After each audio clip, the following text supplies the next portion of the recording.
Assalamualaikum warahmatullahi wabarakatuh. Alhamdulillahilladzi bi ni'matihi tatimmus shalihat. Asyhadu an la ilaha illallah wahdahu la syarikalah wa asyhadu anna Muhammadan abduhu wa rasuluh.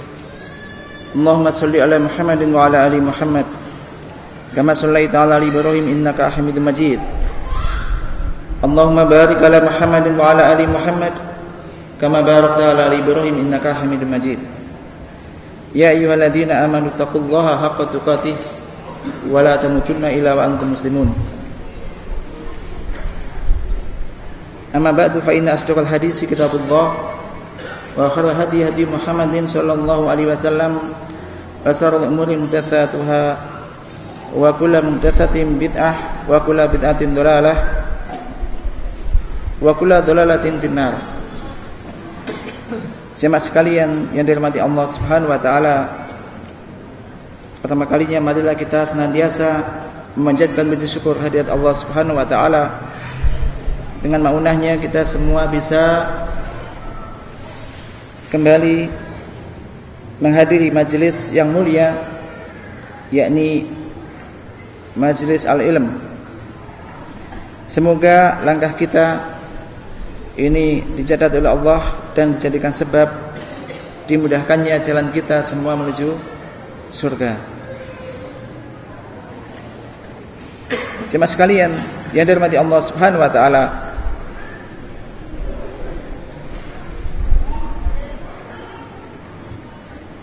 sesungguhnya Allah Subhanahu wa taala telah memberikan kenikmatan yang sangat besar kepada umat ini, kepada kita semuanya. Maka di antara kenikmatan itu adalah Allah Subhanahu wa taala telah mengutus, yakni Rasulullah sallallahu alaihi wasallam ke tengah-tengah umat ini untuk membawa risalah, yang itu merupakan suatu kenikmatan yang sangat agung. Allah Subhanahu wa taala telah berfirman, laqad manallahu 'alal mu'minina id ba'atsa fihim rasulan min anfusihim yatslu 'alaihim ayatihi wa yuzakkihim wa yu'allimuhumul kitaba wal hikmah wa in kanu min qablu lafi dhalalin mubin. Sungguh Allah telah memberikan karunia kepada orang-orang yang beriman, kepada orang-orang mukmin, yakni ketika Allah mengutus ke tengah-tengah mereka seorang rasul min anfusihim, dari jenis mereka sendiri, yakni dari jenis manusia. Jadi bukan dari bangsa jin atau malaikat, dari manusia. Yatsu alaihim ayatihi, yang membacakan kepada mereka ayat-ayatnya, ayat-ayat Allah. Wa yuzakkihim, dan membersihkan diri mereka, membersihkan dari duda-duda kesyirikan dan juga hal-hal yang bisa mengotori jiwa. Kemudian wa yu'allimuhumul kitaba wal hikmah, dan dia mengajarkan kepada mereka Alkitab, Al-Quran, wal hikmah, dan juga as-sunnah. Wa in kanu min qablu lafi dhalalin mubin, walaupun mereka sebelumnya benar-benar berada di dalam kesesatan yang nyata. Maka itu suatu kenikmatan yang sangat agung yang telah diberikan oleh Allah Subhanahu wa taala kepada kita. Maka selanjutnya ketahuilah bahwasanya kita sebagai umat Islam, kaum mukminin, setelah pertama kali harus menunaikan hak, yakni hak Allah Subhanahu wa taala. Dan ini yang pertama kali kita perhatikan dan wajib kita tunaikan. Maka selanjutnya adalah kita hendaknya mengetahui hak-hak Rasulullah sallallahu alaihi wasallam, kemudian bisa untuk melakukannya. Sebelum hak Rasulullah, kita telah ketahui bersama bahwasanya hak Allah Subhanahu wa taala yang wajib kita tunaikan adalah mawa. Apa itu? Ketika Rasulullah pernah bertanya kepada Mu'adz bin Jabal, ketika Mu'adz dibonceng di belakangnya, "Ya Mu'adz, atadri ma haqqullahi 'alal ibad?" Wahai Mu'adz, tahukah engkau apa hak Allah yang wajib ditunaikan oleh hamba, oleh seorang hamba, ala ibad, oleh para hamba? Wa ma haqqul ibad 'ala Allah, dan apa hak hamba yang akan diberikan oleh Allah? Maka Mu'adz mengatakan, Allah wa Rasul a'lam, Allah dan Rasulnya lebih tahu. Maka Rasul menjawab, haqqullahi 'alal ibad ay ya'buduhu wa la yusyriku bihi syai'a.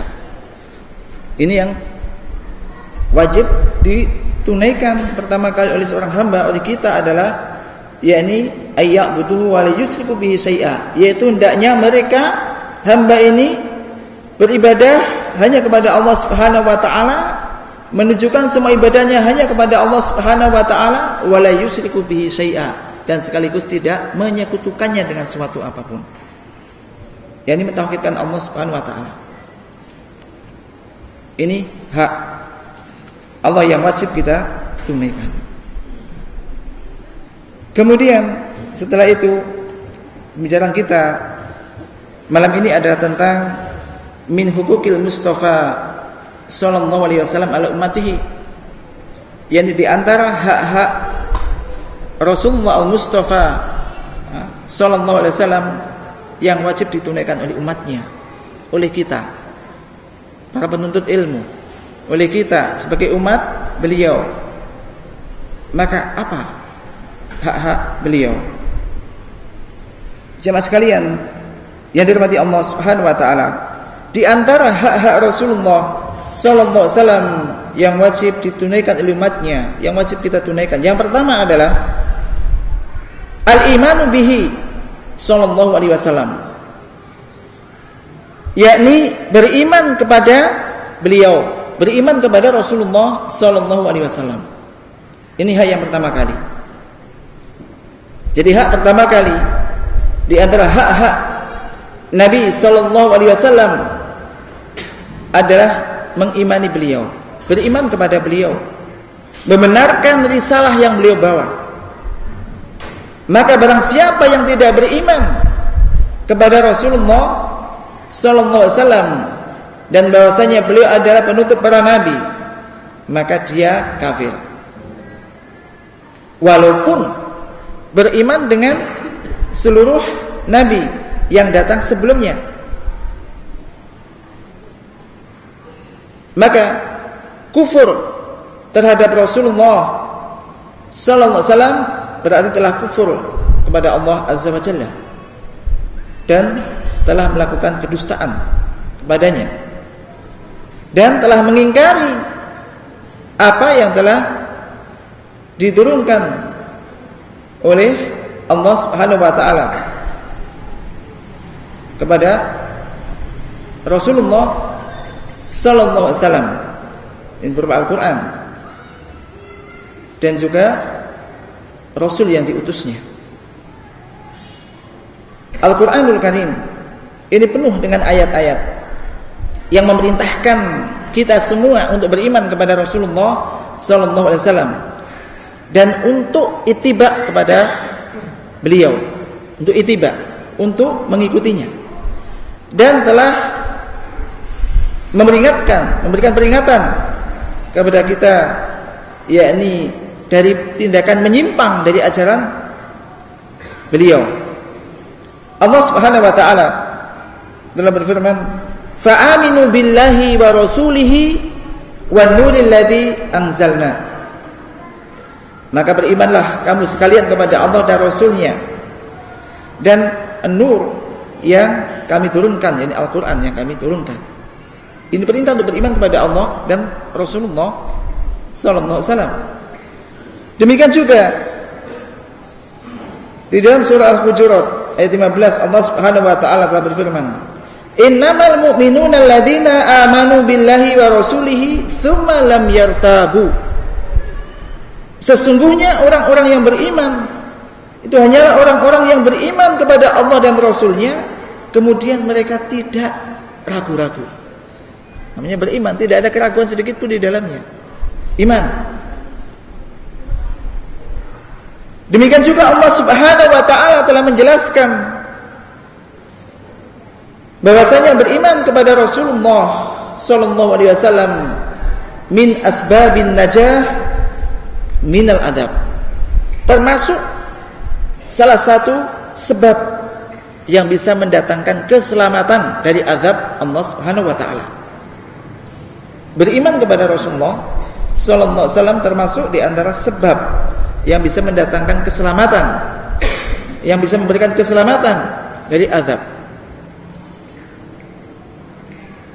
Allah Subhanahu wa taala telah berfirman dalam surah As-Saff, "Ya ayyuhalladzina amanu hal adullukum ala tijaratin tunjikum min adzabin alim tu'minuna billahi wa rasulihi." Dan seterusnya. Wahai orang-orang yang beriman, maukah kalian aku tunjukkan kepada suatu perdagangan, perniagaan? Ini kalau orang-orang yang suka dagang, perhatikan perdagangan yang mulia di sini. Maukah kalian aku tunjukkan ke dalam suatu perdagangan, tijarah, perniagaan, tunjikum yang akan bisa menyelamatkan kalian min adzabin alim, dari azab yang pedih. Maka ayat berikutnya, yakni tu'minuna billahi wa rasulihi, yakni kalian beriman kepada Allah dan Rasulnya. Maka beriman kepada Allah dan Rasulnya ini termasuk salah satu sebab yang bisa menyelamatkan kita dari azab yang pedih. Demikian juga sebaliknya, Allah Subhanahu wa taala telah menjelaskan bahwasanya kufur, tidak beriman, kufur kepada Allah dan Rasulnya sallallahu alaihi wasallam serta melawan keduanya atau menentang keduanya termasuk min asbabil halak, termasuk salah satu sebab kehancuran dan sebab yang bisa mendatangkan azab yang pedih. Allah Subhanahu wa taala berfirman, "Dzalika bi annahum syaqqullaha wa rasulahu wa may yushaqiqillaha wa rasulahu fa innallaha syadidul iqab." Hal itu karena mereka ini telah memusuhi Allah dan Rasulnya, dan barang siapa yang memusuhi Allah dan Rasulnya, maka sesungguhnya Allah itu maha keras siksanya, maha keras azabnya. Berarti orang yang memusuhi Allah dan Rasulnya akan mendapat siksa yang sangat keras.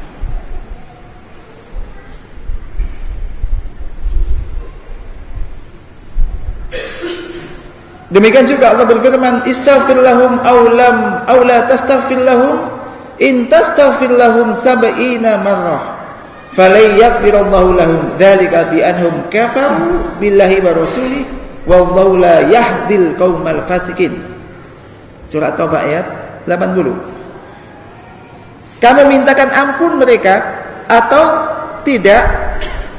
Jika kamu memintakan istighfar, beristighfar untuk mereka, memintakan ampunan untuk mereka 70 kali, maka sekali-kali Allah tidak akan mengampuni mereka. Hal itu karena mereka telah kufur kepada Allah dan Rasulnya, dan Allah la yahdil qaumal fasikin, tidak memberikan hidayah kepada orang-orang yang fasik, orang-orang yang fasik. Demikian juga Rasulullah SAW telah mengabarkan bahwasanya setiap orang, siapa saja yang telah mendengarkan beliau dan tidak beriman dengan risalah ajaran beliau, maka ia termasuk min ashabina, termasuk penduduk neraka, penghuni neraka. Waliyadu billah. Maka beliau bersabda, "Waladhi nafsu Muhammadin biyadihi la yasma'u bi ahadun min hadhil ummah Yahudiyun wala Nasraniyun thumma yamutu walam yu'min billadhi ursiltu bihi illa kana min ashabin nar. Rawahu Muslim. Dan demi jiwaku, dan demi jiwa Muhammad yang berada di tangannya, kata Rasulullah, tidaklah ada seorang pun yang mendengarkan aku dari umat ini, dari umat ini, baik dia orang Yahudi atau orang Nasrani, kemudian dia mati sedang dia dalam keadaan tidak beriman dengan ajaran yang aku bawa, maka dia termasuk min ashabin nar. Dia termasuk penghuni neraka, dia akan masuk ke dalam neraka. Lalu bagaimana dengan hadis bahwasanya orang Yahudi akan pecah menjadi 70 berapa? Satu golongan, semua masuk neraka kecuali satu. Ini orang Yahudi. Siapa itu? Yakni umat Nabi Musa. Umat Nabi Musa alaihissalam. Yang hidup di zaman Nabi Musa dan beriman. Demikian juga orang Nasrani yang hidup di zaman Nabi Isa dan mengikuti ajaran Nabi Isa. Dia masuk ke dalam surga. Adapun setelah datang Rasulullah, maka kalau memang mereka beriman dengan ajaran Nabi Musa dan juga Nabi Isa, maka wajib untuk masuk ke dalam Islam dan mengikuti ajaran Rasulullah. Kalau enggak, berarti kafir, kufur. Jadi walaupun mereka beriman kepada Nabi Musa atau Nabi Isa, nabi-nabi sebelumnya, tapi tidak mau beriman dan menerima ajaran Rasulullah, maka kufur. Maka ini baik orang Yahudi atau orang Nasrani yang telah mendengar ajaran Rasulullah, kemudian dia mati dalam keadaan tidak beriman dengan ajaran yang dibawa oleh Rasulullah, maka dia termasuk min ashabin nar. Rawahu Muslim. Maka tidak boleh mengatakan sama saja, semua agama sama saja, orang Yahudi Nasrani pun akan masuk ke dalam surga, maksudnya sekarang. Maka tidak boleh mengatakan demikian, bisa kufur, kafir mengatakan demikian. Mengapa demikian? Karena risalah beliau, yakni risalah Rasulullah SAW, ini adalah untuk seluruh manusia, bukan untuk kaum tertentu. Sebagaimana Allah Subhanahu wa taala telah berfirman, "Wa ma arsalnaka illa rahmatan lil alamin." Dan tidaklah kami mengutus engkau kecuali agar menjadi rahmah bagi semesta alam, seluruh alam, seluruhnya.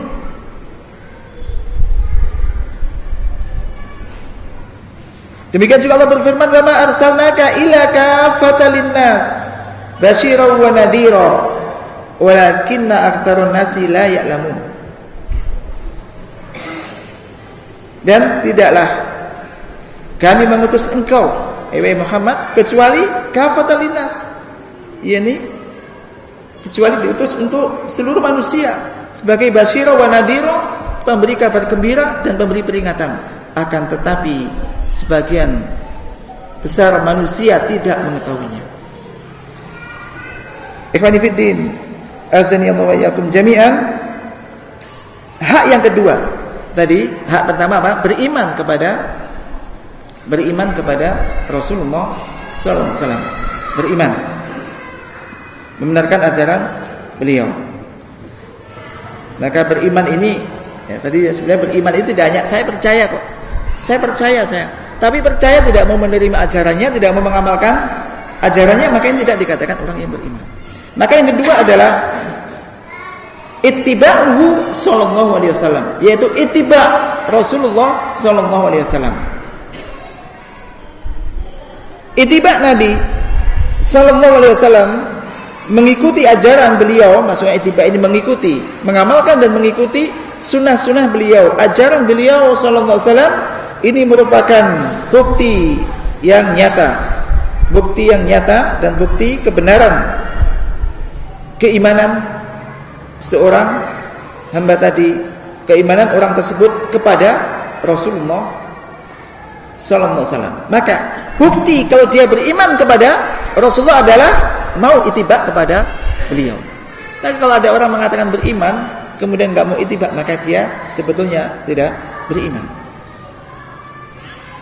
Jadi kalau hanya ada orang yang hanya mengaku-ngaku beriman kepada Nabi sallallahu alaihi wasallam dan mencintainya, kemudian mereka tidak mau melaksanakan perintah-perintahnya dan tidak mau meninggalkan larangan-larangannya dan tidak mau ittiba sunnah-sunnahnya, maka orang ini adalah pendusta, dusta di dalam pengakuannya.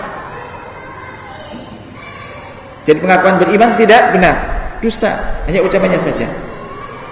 Karena iman itu adalah ma waqara fil qulub wa saddaqathu al-a'mal. Iman itu adalah apa yang menggunjam di dalam hati dan dibenarkan dengan amal perbuatan.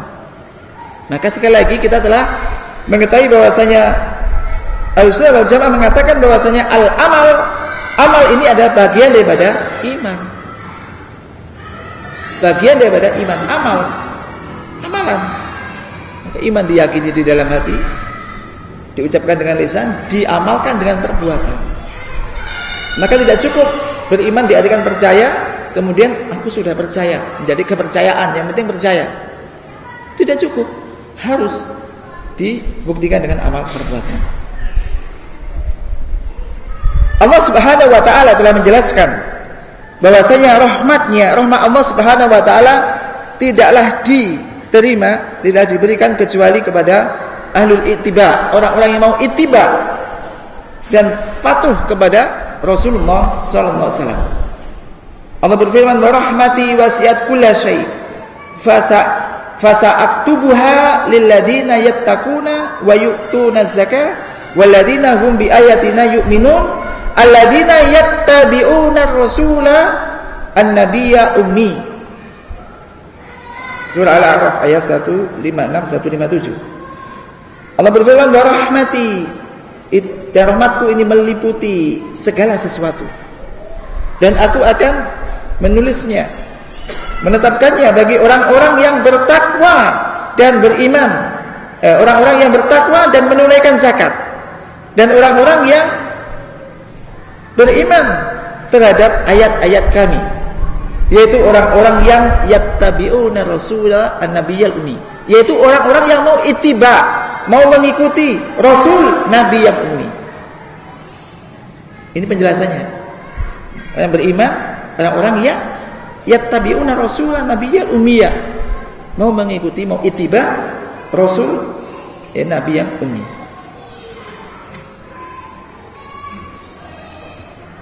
Dan Allah Subhanahu wa taala telah menjelaskan, jadi menggandengkan, menjejarkan antara penjelasan antara iman dan ittiba, antara iman dan ittiba disebutkan dengan kebarengan, dan telah menjadikan hal itu sebagai salah satu sebab mendapatkannya hidayah, datangnya hidayah dan al-falah dan keberuntungan. Allah Subhanahu wa taala berfirman, "At-tayyibati wa yuharrimu 'alaihimul khaba'is wa yad'u anhum israhum wal aglal allati kanas 'alaihim falladina,"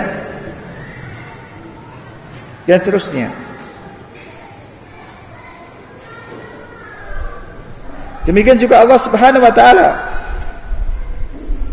telah mengancam orang-orang yang berpaling dari petunjuk Rasulullah dan ajaran Rasulullah sallallahu alaihi wasallam, yang menyelisih perintahnya dengan adab yang pedih.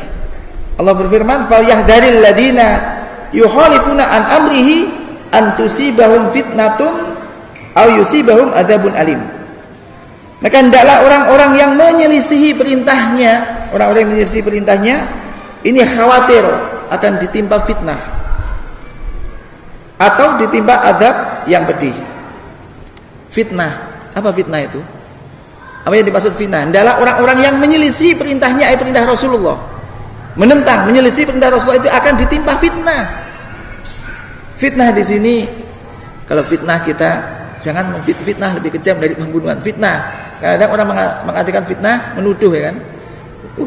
Saya difitnah demikian. Fitnah yang dimaksud di sini termasuk adalah kekufuran, kesyirikan, syak, keraguan-raguan.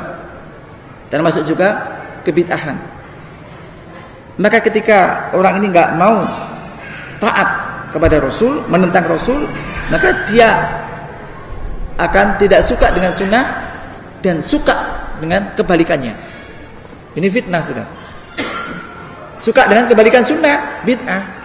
Jadi hal yang disunahkan, disyariatkan enggak dikerjakan, hal yang tidak disunahkan, tidak dianjurkan justru dibesar-besarkan dan dikerjakan. Perhatikan, ini fitnah. Maka kalau kembali kepingin kembali kepada sunnah, ia harus tinggalkan bid'ah. Kalau enggak, maka semakin banyak bid'ah yang dilakukan, maka semakin banyak sunnah yang ditinggalkannya. Demikian juga jemaah sekalian yang dirahmati Allah Subhanahu wa taala. Allah Subhanahu wa taala telah memerintahkan kepada kita ketika terjadi tanazu' wal ikhtilaf, perbedaan pendapat, perselisihan pendapat, yakni untuk mengikuti hukum Nabi sallallahu alaihi wasallam yang itu merupakan hukum Allah Subhanahu wa taala. Karena Rasulullah la yantiqu anil hawa, tidaklah Rasulullah itu mengatakan kecuali dari hawa nafsunya, kecuali wahyu yang diwahyukan oleh Allah Subhanahu wa taala.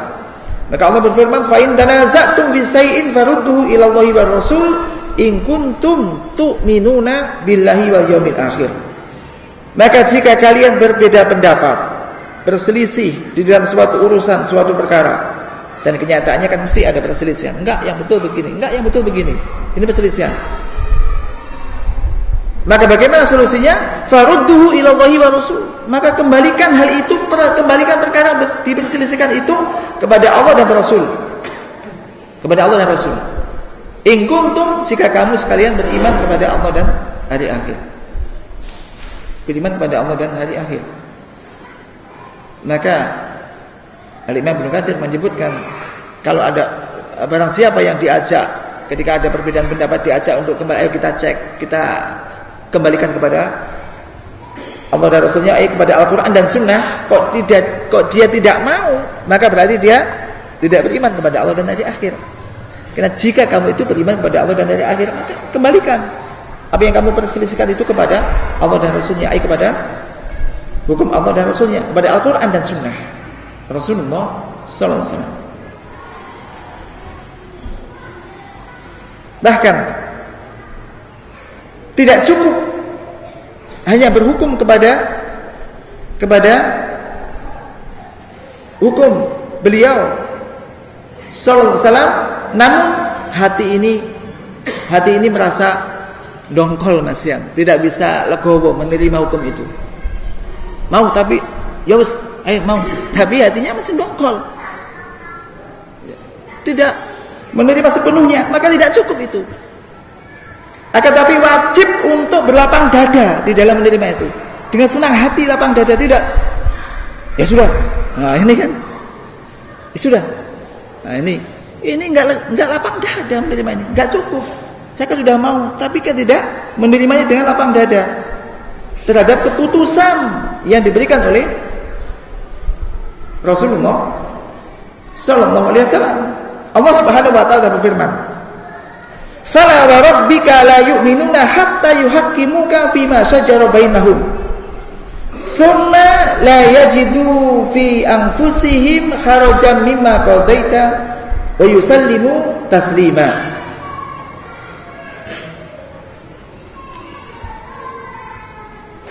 Maka demi Rabbmu, tidaklah mereka beriman hingga mereka menjadikan kamu, wahai Rasulullah, wahai Muhammad, sebagai hakim untuk memberi keputusan terhadap apa yang mereka perselisihkan.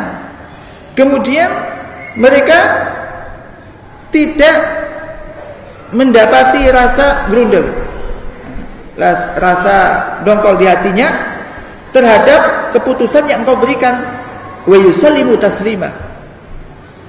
Namun mereka benar-benar menerima hal itu dengan sepenuh hati, dengan sepenuh hati.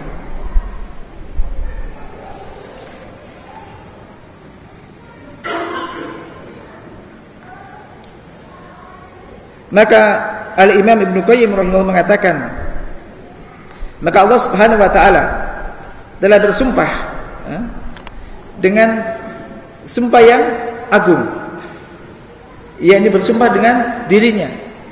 Fala wa rabbika, ini bersumpah dengan diri Allah Azza wa Jalla, bahwasanya tidaklah mereka itu beriman, tidak ada keimanan di dalam hati mereka, dan tidak pula dia termasuk ahlul iman, hingga mereka menjadikan Rasulullah SAW ini sebagai hakim di dalam semua urusan yang mereka perselisihkan. Fi jami'i abwabiddin, dalam berbagai macam bab-bab agama, masalah-masalah agama. Bahkan tidak cukup hanya sekedar untuk menjadikan Rasul sebagai hakim, walaupun dikembalikan kepada Rasul, menjadikan Rasul sebagai hakim itu maksudnya begini. Mana mungkin sekarang kan Rasul sudah tidak ada. Bagaimana cara menjadikan Rasul sebagai hakim? Dikembalikan kepada Al-Quran dan hadis. Hadis Rasulullah SAW ini menjadikan Rasul sebagai hakim. Bagaimana hadisnya? Ini maksudnya begitu. Karena telah semua tadi diatur, ada aturan dalam Al-Quran dan Sunnah. Bahkan tidak hanya itu, tapi juga harus diikuti dengan lapang dada, kata beliau, terhadap hukum keputusan yang telah diberikan oleh Rasulullah SAW, di mana mereka tidak mempunyai rasa berat hati di dalam menerima keputusan tersebut, namun menerima dengan sepenuhnya. Maka ittiba Nabi sallallahu alaihi wasallam ini mesti harus dibarengi dengan rasa cinta kepada beliau. Maka di sini hak yang ketiga. Hak pertama tadi apa? Apa hak pertama? Beriman kepada beliau. Yang kedua, ittiba Rasulullah. Yang ketiga, mencintai beliau. Mencintai Rasulullah sallallahu alaihi wasallam.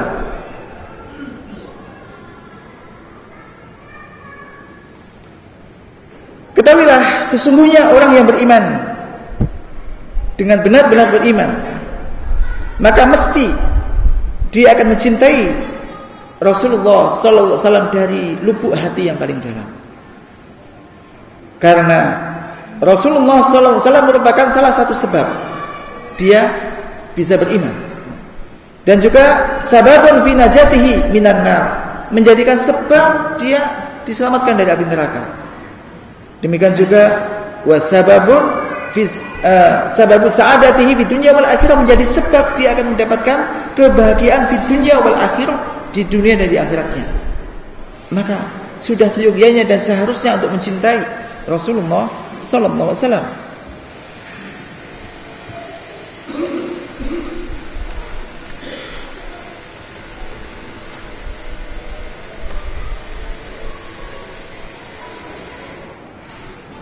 Rasulullah SAW telah menjelaskan,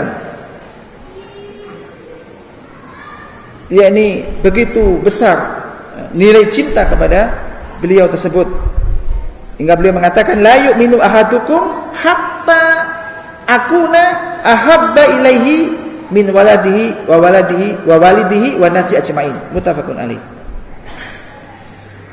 Tidaklah sempurna keimanan salah satu di antara kamu sekalian hingga aku lebih dia cintai, daripada anaknya, daripada orang tuanya, dan daripada seluruh manusia. Muttafaqun alaih. Maka siapapun orang yang tidak mencintai Rasulullah sallallahu alaihi wasallam, maka dia tidaklah sebagai seorang yang mukmin, bukan seorang yang mukmin, walaupun dia dikatakan orang yang muslim dan hidup di tengah-tengah mereka.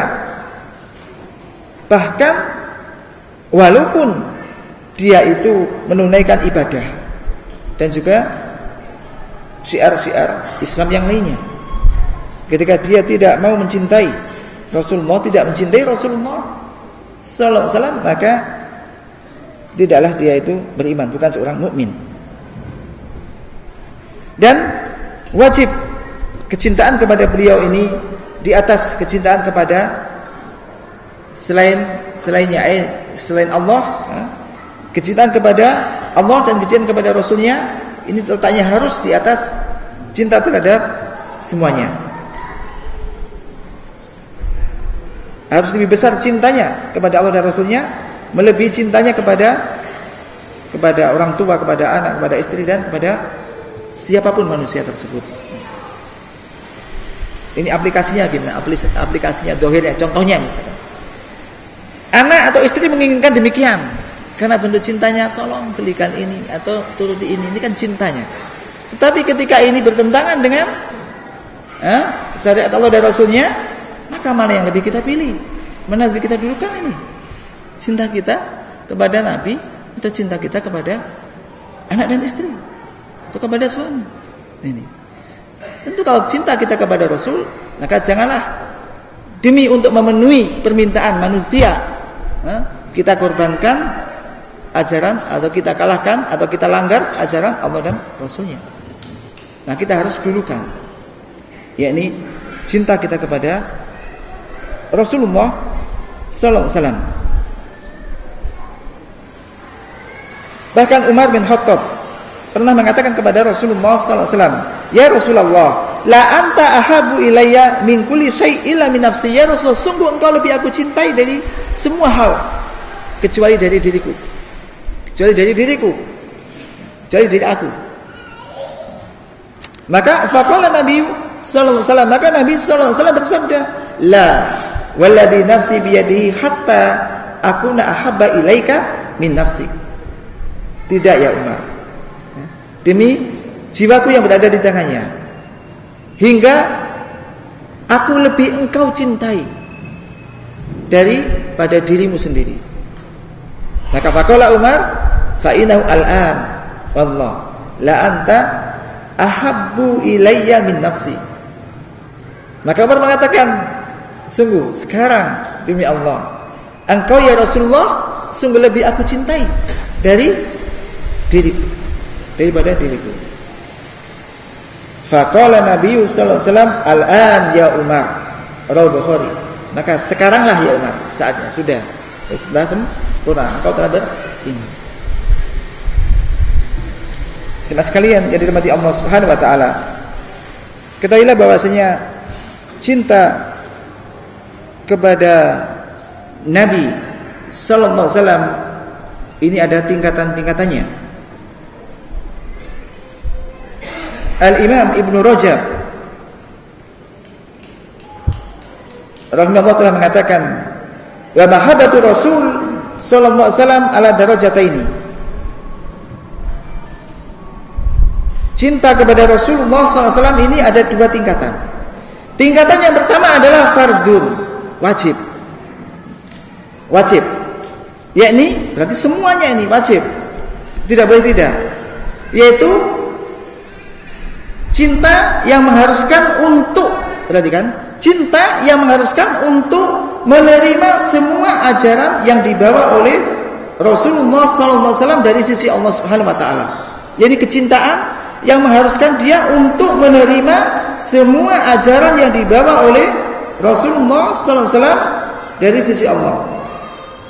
Wa talaqqihi bil mahabbah war ridha, dan menerimanya dengan penuh cinta dan keridhaan. Ini semua berarti wajib, setiap muslim wajib ini. Ini cintanya fardun tingkatannya. Wa ta'dzim wa taslim, demikian juga mengagungkan dan juga menerima sepenuhnya. Wa adamu talabil huda fi ghairi tariqihi bil kulliyah, dan tidak mencari petunjuk lain selain petunjuk dari Rasulullah. Kemudian summa husnul ittiba' lahu fima balaghahu an rabbih min tasdiqihi fi kulli ma akhbara bihi.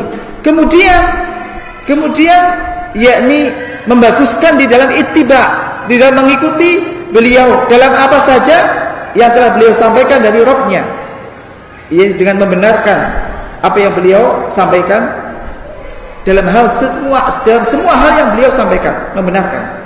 Wa ta'atu fima amar bihi, dan mentaatinya terhadap apa saja yang beliau perintahkan. wal intiha amma naha anhu minal muharramat, dan menjauhi apa saja yang dilarang dari hal-hal yang diharamkan, wa nusratu dinihi, dan menolong membela agamanya, wal jihad liman khalafahu bi hasabil qudrah, dan berjihad menentang melawan orang-orang yang menyelisihinya sejauh kemampuan.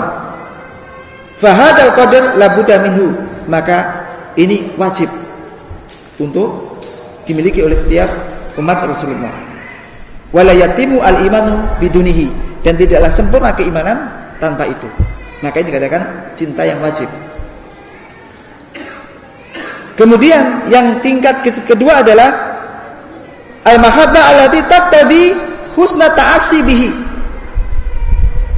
yakni kecintaan yang menjadikan dia berupaya untuk bisa mensuri tauladani, mencontoh beliau dengan sebaik-baiknya, dan merealisasikan dengan mengikuti sunnah beliau di dalam akhlaknya, adab-adabnya, nafilah-nafilahnya, mengerjakan apa yang dikerjakan oleh Rasul.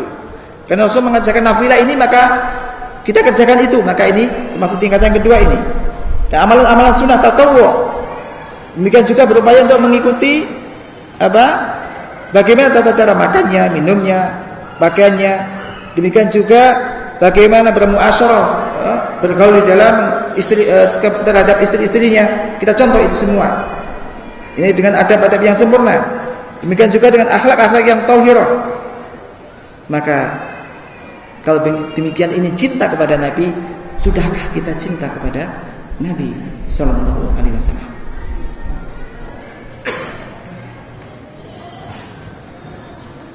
Bisa jam berapa? Sebentar lagi.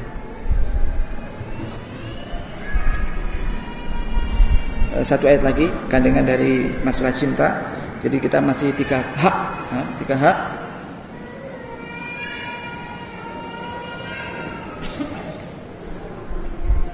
Allah Subhanahu wa ta'ala berfirman, "Qul in kana aba'ukum wa abna'ukum wa ikhwanukum wa azwajukum wa ashiratukum wa amwalun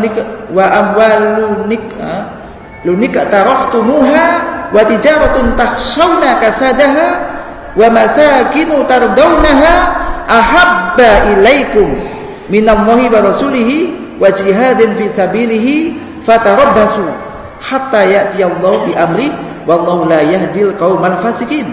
Katakanlah, jika ayah kalian, nenek moyang kalian, anak-anak kalian, saudara-saudara kamu, istri-istrimu, keluargamu, harta yang kamu usahakan, dan juga perdagangan yang kamu khawatir ia rugi atau rusak, dan juga rumah-rumah yang kamu cintai, kamu sukai, itu lebih kamu sukai, lebih kamu cintai daripada Allah dan Rasulnya, dan juga daripada jihad di jalan Allah, maka tunggulah hingga Allah mendatangkan keputusannya. Wallahu la yahdil qaumal fasikin, dan Allah tidak memberikan hidayah, petunjuk kepada orang-orang yang fasik. Untuk berikutnya, mungkin sementara ini untuk poin-poinnya saja saya bacakan, poin-poinnya saja bukan penjelasannya. Jadi hak yang keempat adalah al-intisaru lahu, yaitu membela beliau, membela Rasulullah sallallahu alaihi wasallam, baik dulu ya ketika masa hidupnya dan setelah wafatnya. Ketika sekarang Rasulullah wafat, maka membelanya dengan apa? Dengan menghidupkan sunnah dan ajaran beliau.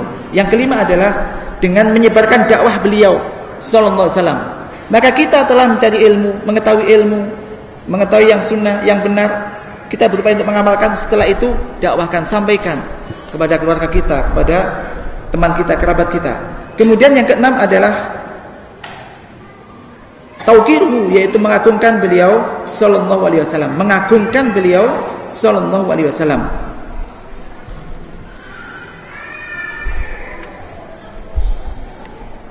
Kemudian yang ketujuh adalah membaca sholawat ketika disebut nama beliau. Maka ketika ada seorang ustaz ada menyebut Rasulullah, baca sholawat Rasulullah sallallahu alaihi wasallam atau Nabi Muhammad sallallahu alaihi wasallam, baca sholawat. Sallu alaihi, baca sholawat. Man sholla alaihi sholatan sallallahu alaihi wasallam, kata Rasulullah, barang siapa membaca selawat kepadaku sekali, maka Allah akan membalasnya 10 kali. Maka di antara hak ketika disebut nama Rasulullah, maka baca selawat. Kemudian yang ke-8, di antara hak beliau adalah, ini poin-poinnya aja karena waktunya sudah habis, yakni bersifat loyal kepada orang-orang yang membela ajaran Rasulullah dan mencintai Rasulullah. Maka kita pun mencintai dan membela, mencintai orang-orang yang mencintai Rasulullah dan ajaran Rasulullah, dan membenci musuh-musuh Rasulullah sallallahu alaihi wasallam. Baik, sementara mungkin ini, mudah-mudahan ini bisa kita jadikan pelajaran bagi kita. Maka terhadap sikap umat kepada Rasul ini memang ada 3 orang ini. Yaitu yang pertama adalah al-ifrat. Ifrat itu berlebih-lebihan sampai mengamalkan apa-apa yang tidak disunahkan. Mencintai dengan berlebih-lebihan sampai mengangkat kedudukan beliau di atas kedudukannya. Ini tidak boleh. Demikian juga yang kelompok kedua adalah tafrid. Tafrid ini teledor. Jadi enggak menghiraukan dari meninggalkan sunnah-sunnahnya dan ajarannya. Dan yang ketiga ada tawassut, yakni Ahlussunnah wal Jamaah, yaitu dengan tengah-tengah, melaksanakan perintahnya dan menjauhi larangannya sebagaimana yang kita sebutkan tadi. Baik, aku qouli hadza astaghfirullah li wa lakum. Innahu ghafurur rahim. Subhanakallahumma wa bihamdika asyhadu an la ilaha illa anta astaghfiruka wa atubu ilaik. Assalamualaikum warahmatullahi wabarakatuh.